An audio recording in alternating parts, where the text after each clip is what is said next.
Preghiera per chi è in lutto. Padre amorevole, il mio cuore è così pesante.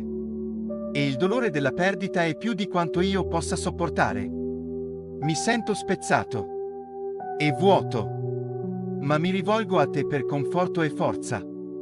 Ti prego, tienimi tra le tue braccia e ricordami che tu sei vicino a chi ha il cuore spezzato. Porta pace alla mia anima e speranza nel mio cuore anche mentre cammino in questo dolore. Aiutami a ricordare l'amore e i ricordi che non possono essere portati via. E dammi il coraggio di affrontare ogni nuovo giorno. Signore, confido in te per guarire il mio cuore e guidarmi attraverso questa stagione di lutto. Nel nome di Gesù. Amen.